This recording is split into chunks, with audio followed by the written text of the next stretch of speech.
Hi all welcome back to Shalini Gowda Kannada vlogs. ಎಲ್ಲರೂ ಹೇಗಿದ್ದೀರಾ? ಎಲ್ಲರೂ ಚೆನ್ನಾಗಿದ್ದೀರಾ ಅಂತ ಅಂದ್ಕೊಂಡಿದ್ದೀನಿ. ನಾನು ಕೂಡ ಚೆನ್ನಾಗಿದ್ದೀನಿ. ಇದು ಸಂಡೇ ವ್ಲಾಗು. ಇವತ್ತು ಪಿತೃಪಕ್ಷ ಇದೆ. ಅದಕ್ಕೆ ಬೆಳಿಗ್ಗೆ ಎದ್ದು ಮನೆಯೆಲ್ಲ ಕ್ಲೀನ್ ಮಾಡಿ ನಾನು ಕೂಡ ಸ್ನಾನ ಮಾಡ್ಕೊಂಡು ಬಂದೆ. ಅಡುಗೆ ಎಲ್ಲ ಸ್ನಾನ ಮಾಡ್ಕೊಂಡೇ ಮಾಡಬೇಕು. ಸೊ ಅದಕ್ಕೋಸ್ಕರ ಫಸ್ಟು ಫ್ರೆಶ್ ಅಪ್ ಆಗಿ ಬಂದೆ. ಇನ್ನು ಒಬ್ಬಟ್ಟಿಗೆಲ್ಲ ರೆಡಿ ಮಾಡ್ಕೊಳ್ಬೇಕು. ಅದಕ್ಕೋಸ್ಕರ ಫಸ್ಟು ನೀರನ್ನ ಕಾಯಕ್ಕಿಟ್ಟಿದ್ದೆ. ಆಮೇಲೆ ಬೇಳೆ ಹಾಕ್ಕೊಳ್ಬೇಕು. ಅದಕ್ಕೆ ಇವಾಗ ನೀರೆಲ್ಲ ಕಾಯ್ತು, ಬೇಳೆ ಕೂಡ ಹಾಕ್ಕೊಂಡಿದ್ದೀನಿ. ನಾವು ಸ್ವೀಟು ಮತ್ತು ಖಾರ ಎರಡೂ ಕೂಡ ಮಾಡ್ತೀವಿ ಇವತ್ತು. ಒಬ್ಬೊಬ್ಬರು ಇವತ್ತಿನ ದಿನ ಬರೀ ಸಿಹಿ ಊಟ ಮಾಡಿರ್ತಾರೆ. ಸೊ ನಾವು ಎರಡೂ ಮಾಡಿರ್ತೀವಿ. ಖಾರ ಮತ್ತು ಸ್ವೀಟು ಎರಡೂ ಕೂಡ ಮಾಡ್ತೀವಿ. ಇನ್ನು ಇವಾಗ ಫಸ್ಟು ಒಬ್ಬಟ್ಟಿಗೆಲ್ಲ ರೆಡಿ ಮಾಡ್ಕೊಂಡು ಬಿಡೋಣ ಅಂತ ಇವಾಗ ಒಬ್ಬಟ್ಟಿಟ್ಟು ಮತ್ತು ಕಲಸಿಡ್ತಾ ಇದ್ದೀನಿ. ಎಲ್ಲ ಅಡುಗೆ ಮಾಡೋ ಅಷ್ಟೊತ್ತಿಗೆ ಅದು ಕೂಡ ನೆನ್ಕೊಳುತ್ತೆ ಅಂತ ಇವಾಗ ಮೇಲೆ ಒಬ್ಬಟ್ಟು ಬೇಯಕ್ಕೆ ಹಾಕಿಟ್ಟಿದ್ದೆ. ಅಷ್ಟೊತ್ತಿಗೆ ಅದನ್ನು ಕೂಡ ಇಟ್ಟು ಕಲಿಸ್ಕೊಂಡು ಇಟ್ಬಿಡೋಣ ಅಂತ ಇವಾಗ ಅದನ್ನು ಕೂಡ ಕಲಿಸ್ಕೊತಾ ಇದ್ದೀನಿ. ಇನ್ನು ಬೆಳಿಗ್ಗೆ ಒಂದು 9:30 10 ಗಂಟೆಗೆ ಸ್ಟಾರ್ಟ್ ಮಾಡಿದ್ದು ಅಡುಗೆ. ಸಂಜೆ ಆಗೋಯ್ತು ಎಲ್ಲ ಮಾಡಿ ಮುಗಿಸೋ ಅಷ್ಟೊತ್ತಿಗೆ. ಬರೀ ವೆಜ್ಜು ಇಲ್ಲ ಬರೀ ನಾನ್ ವೆಜ್ ಅಂದರೆ ಬೇಗ ಆಗೋಗ್ಬಿಡುತ್ತೆ. ಎರಡೂ ಮಾಡಬೇಕು ಅಂದರೆ ಟೈಮ್ ತೊಗೊಳುತ್ತೆ. ಇನ್ನು ಹಿಂದಿನ ದಿನವೇ ಹೋಗಿ ಸೀರೆ ಎಲ್ಲ ತೊಗೊಂಡು ಬಂದಿದ್ದು. ಸೀರೆ ಮತ್ತು 2 ಪ್ಯಾಂಟು, 2 ಶರ್ಟು, ಟವಲು ಎಲ್ಲ ಇಡಬೇಕಲ್ವ, ಅದನ್ನೆಲ್ಲ ಹೋಗಿ ಹಿಂದಿನ ದಿನವೇ ಪರ್ಚೇಸ್ ಮಾಡ್ಕೊಂಡು ಬಂದಿದ್ದು. ಇನ್ನು ಇವಾಗ ಬೇಳೆ ಎಲ್ಲ ಬೇಯಿತು. ಅದಕ್ಕೋಸ್ಕರ ಇವಾಗ ಅದನ್ನು ಎತ್ತಿಟ್ಕೊತಾ ಇದ್ದೀನಿ.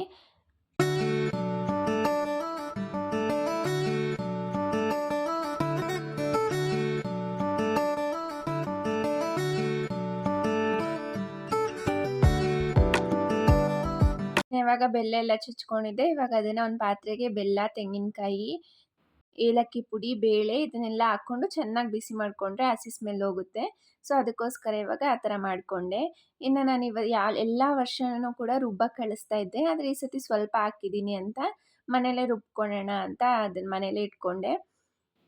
ಆದರೆ ಎಲ್ಲ ವರ್ಷವೂ ಬೇಗ ಆಗೋಗ್ಬಿಡ್ತಿತ್ತು, ಅಂಗಡಿ ಕಳಿಸ್ತಾ ಇದ್ನಲ್ಲ ಅದಕ್ಕೆ. ಆದರೆ ಈ ವರ್ಷ ನಾನೇ ಮಾಡೋದ್ರಿಂದ ಸ್ವಲ್ಪ ಲೇಟ್ ಆಯಿತು. ಅದನ್ನು ರುಬ್ಕೊಳಕ್ಕೆ ನನಗೆ 1/2 ಅವರ್ 45 ಮಿನಿಟ್ಸ್ ಆಗೋಯಿತು. ಸ್ವಲ್ಪನೇ ಹಾಕಿದ್ದೀನಲ್ಲ ಏನಕ್ಕೆ ಅಂತ ಮನೇಲೇ ರುಬ್ಕೊಂಡೆ ಅಷ್ಟೇ. ಯಾವಾಗೂ ನಾನು 2 kg ಬೇಳೆ ಹಾಕ್ತಾಯಿದ್ದೆ. ಈ ಸತಿ ಕಮ್ಮಿ ಹಾಕಿದ್ದೀನಿ. ಸೊ ಅದಕ್ಕೆ ಮನೇಲೇ ರುಬ್ಕೊಂಡ್ಬಿಟ್ಟೆ. ಇನ್ನು ಎಲ್ಲ ಆಯಿತು, ಒಬ್ಬಟ್ಟಿಗೆಲ್ಲ ರೆಡಿ ಮಾಡಿ ಇಟ್ಕೊಂಡೆ. ಇನ್ನು ಚಿಕನ್ ಎಲ್ಲ ತಂದಿದ್ವಲ್ಲ, ಚಿಕನು ಮಟನ್ನು. ಸೊ ಅದಕ್ಕೋಸ್ಕರ ಇವಾಗ ಅದನ್ನು ಕೂಡ ತೊಳೆದಿಟ್ಟಿಟ್ಕೊತಾ ಇದ್ದೀನಿ. ಇನ್ನು ಅದಕ್ಕೆ ಫಸ್ಟು ನಾರ್ಮಲಾಗಿ ತೊಳ್ಕೊಂಡು ಅರಿಶಿನದ ಪುಡಿ, ಉಪ್ಪು ಇದೆಲ್ಲ ಹಾಕ್ಕೊಂಡು ಚೆನ್ನಾಗಿ ವಾಶ್ ಮಾಡ್ಕೊತೀನಿ. ಸೊ ಚಿಕನು ಅಷ್ಟೇ ನಾನು ತುಂಬ ನೀಟಾಗಿ ತೊಳಿಬೇಕು, ಇಲ್ಲಾಂದರೆ ಅದು ಸ್ಮೆಲ್ ಬರುತ್ತೆ ಅಂತ ಚೆನ್ನಾಗಿ ತೊಳೆದು ಎತ್ತಿಟ್ಕೊತೀನಿ. ಈ ನಾನ್ ವೆಜ್ ಅಂತೂ ಬೇಗ ಮಾಡಿಬಿಡ್ಬೋದು. ವೆಜ್ ಮಾಡೋಕ್ಕೆ ತುಂಬ ಟೈಮ್ ತೊಗೊಳುತ್ತೆ. ನಾನ್ ವೆಜ್ ಅಂದರೆ ಬೇಗ ಪಟ್ ಅಂತ ಮಾಡಿ ಮುಗಿಸ್ಬಿಡ್ಬೋದು. ಈ ವೆಜ್ಜಿಗೆ ಎಲ್ಲ ಕಟ್ ಮಾಡ್ಕೊಂಡೆಲ್ಲ ಮಾಡೋ ಅಷ್ಟೊತ್ತಿಗೆ ಲೇಟೇ ಆಗೋಗ್ಬಿಡುತ್ತೆ. ಎಲ್ಲ ತೊಳೆದು ಎತ್ತಿಟ್ಕೊಂಡೆ. ನಮ್ಮ ಅತ್ತೆಗೂ ಕೂಡ ದೋಸೆ ಹಾಕ್ಕೊಟ್ಟೆ ಬೆಳಿಗ್ಗೆ ತಿಂಡಿಗೆ. ನಾನಂತೂ ಇವತ್ತು ಊಟ ಮಾಡಲ್ಲ, ಉಪವಾಸ ಇದ್ದು ನಾನು ಪೂಜೆ ಮಾಡೋದು. ಇನ್ನೆಲ್ಲರಿಗೂ ದೋಸೆ ಹಾಕ್ಕೊಟ್ಬಿಡೋಣ ಅಂತ ದೋಸೆ ಹಿಟ್ಟನ್ನ ನೆನ್ನೆನೇ ರುಬ್ಬಿಟ್ಕೊಂಡಿದ್ದೆ. ಅದೊಂದು ಸ್ವಲ್ಪ ಈಸಿ ಆಗುತ್ತಲ್ಲ, ಚಟ್ನಿ ಮಾಡಿ ಇಟ್ಕೊಂಡ್ಬಿಟ್ರೆ ದೋಸೆ ಹಾಕ್ಕೊಟ್ಬಿಡ್ಬೋದು. ಇನ್ನು ಇವಾಗ ಸಾರು ಮಾಡೋಕ್ಕೆ ಶುರು ಹಚ್ಕೊಂಡೆ. ಇವಾಗ ಚಿಕನ್ ಸಾರು ಮಾಡೋಣ ಅಂತ ಫಸ್ಟು ಅದಕ್ಕೆಲ್ಲ ಏನೇನು ಬೇಕೋ ಅದನ್ನೆಲ್ಲ ಫ್ರೈ ಮಾಡ್ಕೊತಾ ಇದ್ದೀನಿ. ಇನ್ನು ಈ ಕಡೆ ಚಿಕನ್ನ ಇಟ್ಟಿದೆ, ಅದು ಚೆನ್ನಾಗಿ ನೀರು ಇಂಕೋಬೇಕಲ್ವ, ಅದಕ್ಕೆ ಫ್ರೈ ಮಾಡೋ ಅಷ್ಟರಲ್ಲಿ ನೀರು ಇಂಕೊಂಬಿಡುತ್ತೆ ಅಂತ ಈ ಕಡೆ ಚಿಕನ್ ಬೇಯಕ್ಕೆ ಹಾಕಿಟ್ಟಿದ್ದೆ. ಅಷ್ಟರಲ್ಲಿ ಇವಾಗ ನಾನು ಕೂಡ ಫ್ರೈ ಮಾಡ್ಕೊಳ್ಬೋದು ಅಂತ. ಇನ್ನು ಇವಾಗ ಎಲ್ಲ ಫ್ರೈ ಮಾಡಾಯಿತು. ಸೊ ಒಂದು ಕಡೆ ಅದು ತಣ್ಣಗಾಗಬೇಕಿನ್ನು. ಅದಕ್ಕೋಸ್ಕರ ಇವಾಗ ಈರುಳ್ಳಿ ಎಲ್ಲ ಹೆಚ್ಚಿಟ್ಕೊತಾ ಇದ್ದೆ. ಬೇರೆ ಎಲ್ಲ ಅಡುಗೆ ಎಲ್ಲ ಮಾಡಬೇಕಲ್ವ, ಸೊ ಅದಕ್ಕೋಸ್ಕರ ಟೈಮ್ ಇದ್ದಾಗ ಎಲ್ಲ ಸೆಂಟ್ರಲ್ ಕಟ್ ಮಾಡಿ ಇಟ್ಕೊಂಡ್ಬಿಡೋದು. ಸಾರುಗಳೆಲ್ಲ ಮಾಡಿ ಮುಗಿಸ್ದೆ. ಇವಾಗ ಫೈನಲಾಗಿ ಒಬ್ಬಟ್ಟು ಸ್ಟಾರ್ಟ್ ಮಾಡಿಕೊಂಡೆ ಮಾಡೋಕ್ಕೆ.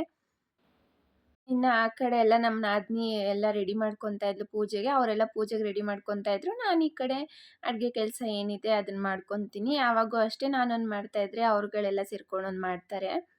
ಹಾಗಾಗಿ ಸ್ವಲ್ಪ ಬೇಗ ಆಗುತ್ತಷ್ಟೇ. ಈ ಸತಿ ಸ್ವಲ್ಪ ಬೇಗ ಇಟ್ಟು, ಎಲ್ಲ ಸತಿ 7 ಗಂಟೆ 7:30 ಆಗೋಗ್ಬಿಡ್ತಾ ಇತ್ತು. ಈ ಸತಿ ಪರವಾಗಿಲ್ಲ, ಸ್ವಲ್ಪನಾದರೂ ಬೇಗ ಇಟ್ಟು. ಇನ್ನು ಈ ಕಡೆ ನೋಡಿ ಎಲ್ಲ ಹಣ್ಗಳನ್ನೆಲ್ಲ ಜೋಡಿಸ್ಕೊತಾ ಇದ್ದಾರೆ. ಸೊ ತಿಂಡಿ ಏನು ನಾವು ಮನೇಲಿ ಮಾಡಲ್ವಲ್ಲ ಇದೆಲ್ಲ, ಸೊ ಅದಕ್ಕೆ ಅಂಗಡಿಯಿಂದನೇ ತಂದು ನಾವು ಇಟ್ಟು ಪೂಜೆ ಮಾಡ್ತೀವಿ.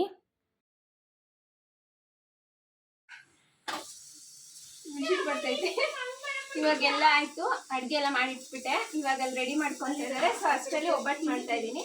ಇಲ್ಲಿ ರೈಸ್ ಕಿಟ್ಟಿದ್ದೀನಿ, ಇನ್ನೂ ಮುದ್ದೆ ಮಾಡಬೇಕು. ಮುದ್ದೆ ಮಾಡ್ಕೊಂಡು ಅನ್ನ ಮಾಡ್ಕೊಂಡು ಮುದ್ದೆ ಮಾಡ್ಕೊಂಡು ಇನ್ನು ಒಡೆ ಮಾಡಬೇಕು. ಒಡೆ ಮಾಡಿದ್ರೆ ಮುಗೀತು.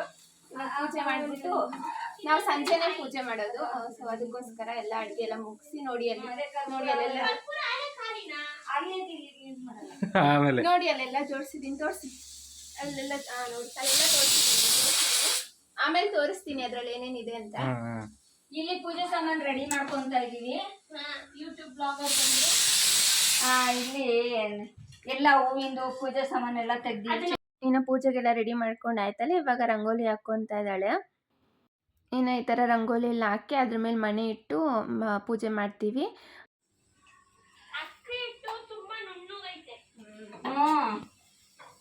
ಅಕ್ಕಿ ಹಿಟ್ಟಲ್ಲೇ ಬಿಡ್ಬೇಕು. ಅನ್ನ ಆಯ್ತು. ಇವಾಗ ಆ ಕಡೆ ಒಡೆ ಮಾಡಕ್ ಇಟ್ಟಿದ್ದೀನಿ. ಇವಾಗ ಮತ್ತೆ ಕಲಿಸ್ತಾ ಇದ್ದಾರೆ ಒಡೆ ಮಾಡಬೇಕು. ರೆಸಿಪೀಸ್ ಏನು ಶೂಟ್ ಮಾಡ್ಕೊಳಕ್ ಆಗಿಲ್ಲ, ಟೈಮ್ ಇಲ್ಲ. ನೆಕ್ಸ್ಟ್ ಟೈಮ್ ಏನಾದ್ರೂ ಮಾಡ್ಬೇಕಾದ್ರೆ ಶೂಟ್ ಮಾಡ್ಕೊತೀವಿ. ಮೂರಾಕಿ ಕಡೆ ಲಾಸ್ಟ್ ಅಲ್ಲಿ ಒಂದು ಬಿಡು ಅರ್ಶಿನ ಪುಡಿನ, ಚೂರು ಉಪ್ಪು.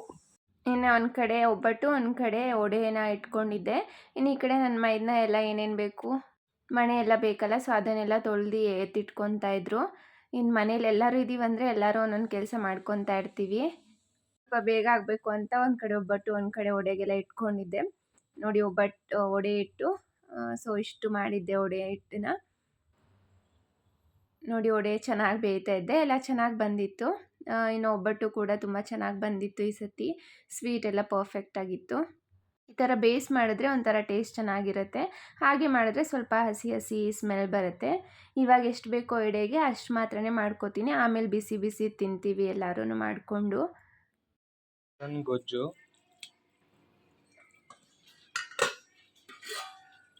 ಚಿಕನ್ ಸಾಂಬಾರು, ಒಬ್ಬಟ್ಟು ಸಾರು,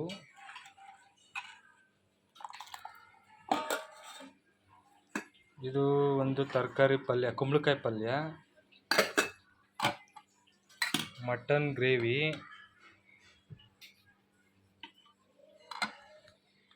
ಇದು ತರಕಾರಿ ಪಲ್ಯ, ಇದು ಒಬ್ಬಟ್ಟು, ಇದು ವಡೆ. ಇನ್ನು ಅಡುಗೆ ಎಲ್ಲ ಮಾಡಿಟ್ಟಿದ್ನಲ್ಲ, ಸೊ ಅದಕ್ಕೆ ಅದನ್ನು ತೋರಿಸ್ತಾ ಇದ್ರು. ಅವರೇ ವಾಯ್ಸ್ ಓವರ್ ಕೊಟ್ಕೊಂಡು ಅವರೇ ವಿಡಿಯೋ ಮಾಡಿದ್ರು. ಇನ್ನು ಅದನ್ನು ಕೂಡ ಆ್ಯಡ್ ಮಾಡಿದ್ದೆ. ಇನ್ನು ಪೂಜೆಗೆ ಏನೇನು ಬೇಕು ಫೋಟೋ ಎಲ್ಲ ಒರೆಸ್ಕೊಂಡು ಅರ್ಶಿನ ಕುಂಕುಮ ಇಟ್ಕೊಂಡು ಹೂವು ಎಲ್ಲ ಇಟ್ಟು ಅವ್ರು ರೆಡಿ ಮಾಡ್ಕೊತಾ ಇದ್ರು. ಅಷ್ಟರಲ್ಲಿ ನಾನು ಅಡುಗೆ ಕೆಲಸ ಮುಗಿಸ್ಬೇಕು ಅಂತ ಎಲ್ಲ ಅಡುಗೆ ಎಲ್ಲ ಮುಗ್ದೋಗಿತ್ತು. ಇನ್ನೇನು ಮುದ್ದೆ ಮಾಡಬೇಕಾಗಿತ್ತು ಅಷ್ಟೇ.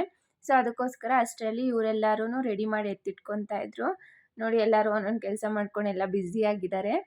ಇನ್ನು ನಾನು ಕೂಡ ಮುದ್ದೆ ಮಾಡ್ತಾಯಿದ್ದೆ. ಲಾಸ್ಟಿಗೆ ಎಲ್ಲನೂ ಮಾಡಿ ಇಟ್ಬಿಟ್ಟಿದ್ದೆ. ಮುದ್ದೆ ಒಂದು ಕೊನೆಗೆ ಇಟ್ಕೋತೀನಿ, ಸ್ವಲ್ಪನಾದರೂ ಬಿಸಿ ಇರುತ್ತೆ ಅಂತ. ಇನ್ನೇನು ಎಷ್ಟು ಜಾಸ್ತಿ ಮುದ್ದೆ ಮಾಡೋಕ್ಕೆ ಹೋಗಿಲ್ಲ. 3-4 ಎಲೆಗೆ 4 ಮುದ್ದೆ ಮಾಡಿದ್ದೆ ಅಷ್ಟೇ. ಇನ್ನು ಇವಾಗೆಲ್ಲ ರೆಡಿ ಮಾಡಿ ಇಟ್ಕೊಂಡು ಒಂದು ಟೇಬಲ್ ಮೇಲೆಲ್ಲ ಎತ್ತಿಟ್ಕೊಂಡು ಬಿಟ್ಟಿದ್ನಲ್ವ. ಇವಾಗ ನೋಡಿ ಇಷ್ಟು ಜನ, ಸೊ ಇಷ್ಟು ಜನಕ್ಕೂ ಪೂಜೆ ಮಾಡಬೇಕು. ಇವಾಗೆಲ್ಲರೂ ಊಟ ಬಡಿಸ್ತಾ ಇದ್ದಾರೆ.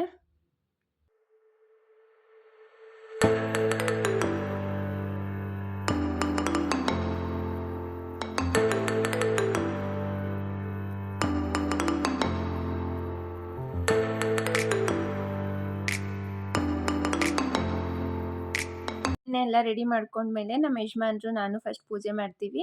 ಯಾಕಂದರೆ ನಮ್ಮ ಯಜಮಾನ್ರೇ ಹಿರಿ ಮಗ ಅಲ್ವಾ, ಸೊ ಅದಕ್ಕೆ ಹಿರಿ ಮಗ ಹಿರಿ ಸೊಸೆ ಮೊದಲು ಮಾಡಬೇಕು ಅಂತ ನಾವಿಬ್ಬರು ಮೊದಲು ಪೂಜೆ ಮಾಡ್ಕೊಂಡ್ಬಿಡ್ತೀವಿ. ಆಮೇಲೆ ಎಲ್ಲರೂ ಪೂಜೆ ಮಾಡ್ತಾರೆ.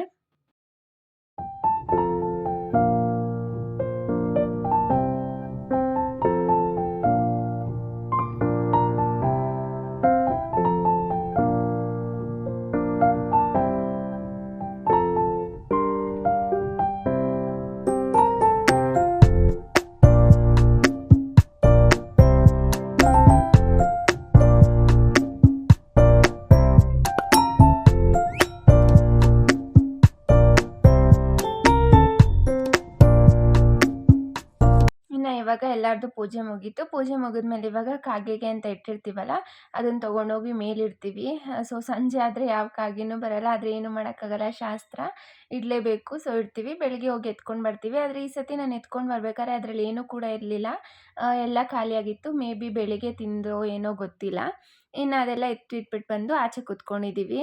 ಪೂಜೆ ಎಲ್ಲ ಮುಗಿಸಿ ಆಚೆ ಕೂತ್ಕೋಬೇಕಲ್ವ, ಅದಕ್ಕೆ ಸ್ವಲ್ಪ ಹೊತ್ತು ಆಚೆ ಕೂತ್ಕೊಂಡು ಆಮೇಲೆ ಒಳಗೆ ಬಂದು ಇನ್ನು ಎಲ್ಲ ಪೂಜೆ ಎಲ್ಲ ಮುಗೀತು. ಇನ್ನೆಲ್ಲರೂ ಕೂಡ ಊಟಕ್ಕೆ ಕೂತ್ಕೊಂಡು ನಾನು ಬೆಳಗ್ಗೆಯಿಂದ ಉಪವಾಸ ಇದ್ನಲ್ವಾ, ಸೊ ಅದಕ್ಕೆ ಫಸ್ಟು ನಾನು ಊಟ ಮಾಡೋಣ ಅಂತ ಊಟ ಕೂತ್ಕೊಂಡೆ. ಎಲ್ಲರೂ ಕೂಡ ಕೂತ್ಕೊಂಡ್ರು. ಇನ್ನು ಅಷ್ಟೊತ್ತಿಗೆ ನನ್ನ ತಮ್ಮನೂ ಕೂಡ ಬಂದ. ಅವನು ಕೂತ್ಕೊಂಡು ಎಲ್ಲರ ಜೊತೆಗೆ ಊಟ ಮಾಡ್ದು. ಇನ್ನು ಇದು ಹಿಂದಿನ ಭಾನುವಾರದ ವ್ಲಾಗು. ಇದು ನಮ್ಮ ಅಮ್ಮನ ಮನೇಲಿ ಮಾಡಿದ್ರು. ಪಿತೃಪಕ್ಷ ಅವ್ರು ಮುಂಚೆನೇ ಮಾಡ್ತಾರೆ. ಸೊ ಅದಕ್ಕೋಸ್ಕರ ಅವತ್ತೂ ಕೂಡ ಹೋಗಿದ್ದೆ. ಅದನ್ನು ಸ್ವಲ್ಪ ಕ್ಲಿಪ್ಪಿಂಗ್ಸ್ ತೊಗೊಂಡಿದ್ದೆ. ಅದನ್ನು ಕೂಡ ಆ್ಯಡ್ ಮಾಡಿದ್ದೀನಿ. ಇನ್ನು ನಮ್ಮ ಅಮ್ಮನ ಮನೇಲಿ ಚಿಕನ್ ಸಾರು, ಅನ್ನ, ಪಲ್ಯ ಎಲ್ಲ ಕೂಡ ಮಾಡಿದ್ರು. ನನಗೆ ಈ ಚಿಕನ್ ಪಲ್ಯ ತುಂಬ ಇಷ್ಟ. ಚಿಕ್ಕ ವಯಸ್ಸಲ್ಲೆಲ್ಲ ನಮ್ಮ ಅಜ್ಜಿನ ಕೇಳಿ ಕೇಳಿ ಮಾಡಿಸ್ಕೊಂಡು ತಿಂತಾ ಇದ್ದೆ. ಇನ್ನು ಎಲ್ಲ ಪೂಜೆ ಎಲ್ಲ ಮುಗಿಸ್ದೆ ನಾನು ಕೂಡ ಇಲ್ಲಿ. ಇವಾಗ ಊಟ ಮಾಡೋಕೆ ಕೂತ್ಕೊಂಡೆ. ಇನ್ನು ನಮ್ಮ ಮಮ್ಮಿ ನಾನು ಇಬ್ಬರು ಕೂಡ ಒಟ್ಟಿಗೆ ಕೂತ್ಕೊಂಡು ಊಟ ಮಾಡಿದ್ವು. ನನ್ನ ತಮ್ಮ ಎಲ್ಲ ಆವಾಗಲೇ ಊಟ ಮಾಡಿ ಮುಗಿಸ್ಬಿಟ್ಟಿದ್ದ. ಇವಾಗ ಅದಕ್ಕೆ ನಾನು ನಮ್ಮ ಮಮ್ಮಿ ಮಾತ್ರ ಕೂತ್ಕೊಂಡು ಊಟ ಮಾಡ್ತಾ ಇದ್ದೀವಿ. ಇನ್ನು ಅಲ್ಲಿ ಪೂಜೆ ಮುಗಿಸ್ಕೊಂಡು ವಾಪಸ್ ಮನೆಗೆ ಬಂದೆ. ಯಾಕಂದರೆ ನೆಕ್ಸ್ಟ್ ಡೇ ಕೆಲಸ ಇತ್ತು, ಅದಕ್ಕೋಸ್ಕರ ಮನೆಗೆ ಬಂದೆ. The next day. ಇದು ಬಂದು ಟ್ಯೂಸ್ಡೇ ವ್ಲಾಗು. ಸೊ ಅವತ್ತು ನಾವು ಮಂಚ ಆರ್ಡರ್ ಮಾಡಿ ಬಂದಿದ್ರು ನಮ್ಮ ನಾದಿನಿ. ಸೊ ಅದಕ್ಕೋಸ್ಕರ ಅದು ಬರ್ತಾ ಇತ್ತು. ಅದಕ್ಕೆ ಇವಾಗ ನಮ್ಮ ಹಳೆ ಮಂಚ ಇತ್ತಲ್ವ, ಅದನ್ನೆಲ್ಲ ಎತ್ತು ಆಚೆ ಹಾಕ್ತಾಯಿದ್ದೀವಿ.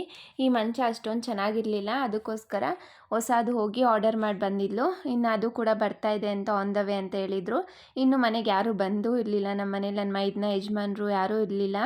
ಸೊ ಅದಕ್ಕೋಸ್ಕರ ನಾವೇ ಎತ್ತಿ ಆಚೆ ಇಟ್ಟು ಒಂದು ಕಡೆದು ಮಾತ್ರ, ಒಂದು ಕಡೆದನ್ನ ಬಂದಿದ್ರಲ್ವ ಅವರೇ ಎತ್ತಿಟ್ಕೊಂಡ್ರು. ಯಾರಿಗೂ ಕೂಡ ಹೇಳೂ ಇರಲಿಲ್ಲ. ನಮ್ಮ ಯಜಮಾನ್ರಿಗೆ, ನನ್ನ ಮೈದನಂಗೆ ಯಾರಿಗೂ ಕೂಡ ಹೇಳೇ ಇಲ್ಲ ನಾವು ಮಂಚ ತರ್ತೀವಿ ಅಂತ.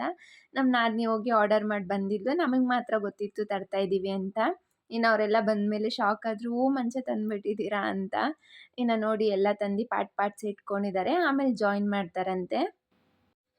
ಇವಾಗೆಲ್ಲದೂ ಪಾರ್ಟ್ಸೇ ತರ್ತಾಯಿದ್ರು. ಇವಾಗೆಲ್ಲ ಹಾಗೆ ಅಲ್ವಾ, ಎಲ್ಲ ಪಾರ್ಟ್ಸ್ ತಂದುಬಿಟ್ಟು ಆಮೇಲೆ ಎಲ್ಲನೂ ಜಾಯಿನ್ ಮಾಡ್ತಾರೆ.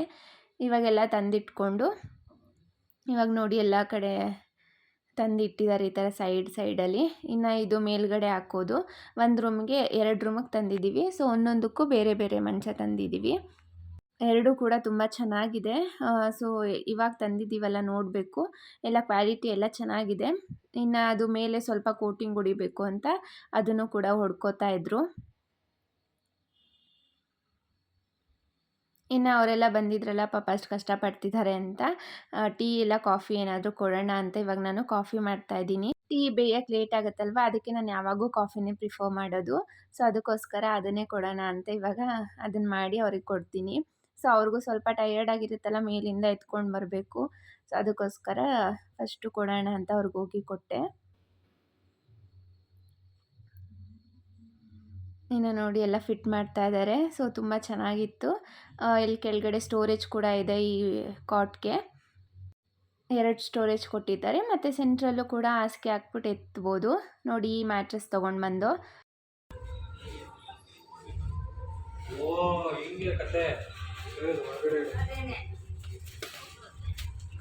ಹೆಂಗಣ್ಣ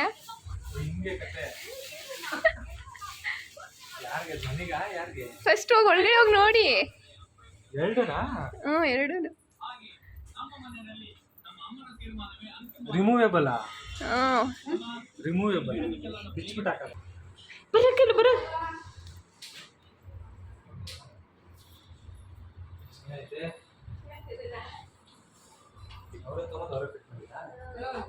ನನ್ನ ಮೈದನ ಬಂದರು. ಸೊ ಅವ್ರ ಎಕ್ಸ್ಪ್ರೆಷನ್ ಹೇಗಿರುತ್ತೆ ಅಂತ ಕ್ಯಾಪ್ಚರ್ ಮಾಡಿದ್ದೆ.